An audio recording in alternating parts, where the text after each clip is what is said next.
Alright, welcome to channel Cobalt Black Gaming. Today I'm going to give you my quick verdict on Monsters Are Coming Rock and Road, the tower survivor roguelite that just launched from Ludogram and Raw Fury. If you're wondering whether this is worth 10 bucks, I'll give you the answer by the end of this video. So what is it? Here's the pitch.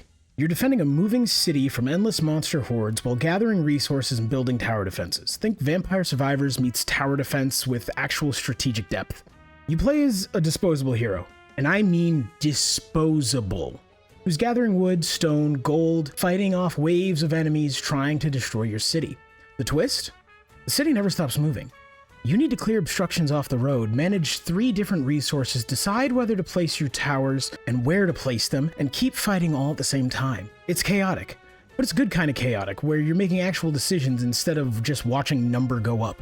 So let's talk about what works, because here's the thing. For the life of me, it took me a while to really decide on what doesn't work.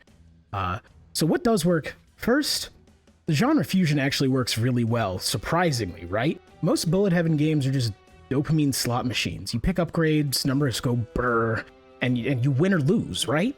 This one? Tower placement matters. Resource priority matters. Your city layout actually affects how vulnerable you are to road hazards. There's genuine strategy here. You have to think.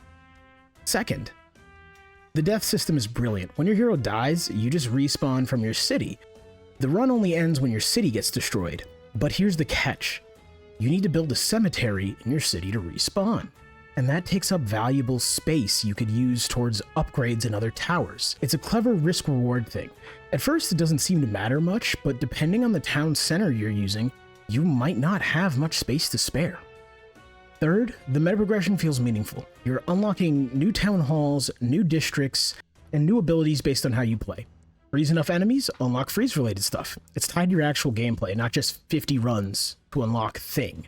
Now, to what doesn't work. Here's the thing. Nothing's really a deal breaker, at least to me.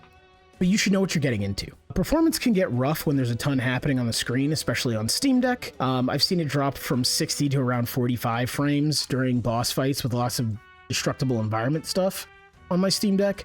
It's not game ruining, but it is noticeable. And there's also a learning curve. You're juggling a lot of systems at once. 3 resource types, tower placement, city building, road obstacles, enemy waves, boss mechanics.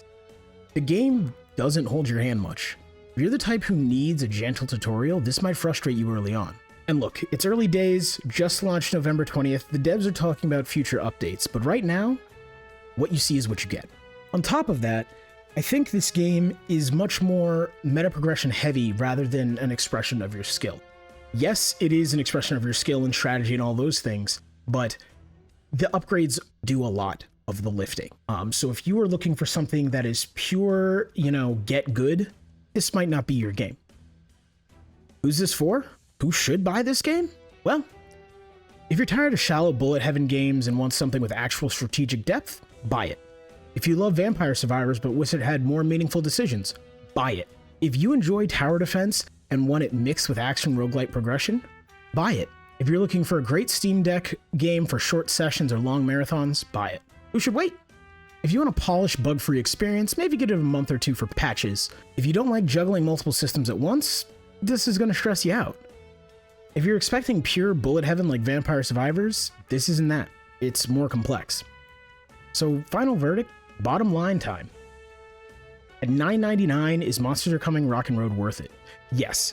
Absolutely yes. I genuinely expected this game to cost more, closer to 15 bucks, but it's only $9.99. This is one of the few games in the survivor space that actually innovates instead of just copying Vampire Survivors with just a different coat of paint. The tower defense fusion works, the moving city creates real tension, and the strategic decisions matter. It's not perfect, no. Performance could be better, there's a learning curve, but for 10 bucks, you're getting something genuinely different in the genre that's oversaturated with samey content. I put in 8 hours so far, and I'm still finding new strategies and builds, and I still have so much to unlock. That's exactly what I want from a roguelite. I mean, that really is my bottom line. If you guys made it this far in the video, a like and a sub would be very much so appreciated. I'm trying to grow the channel right now, every little bit helps.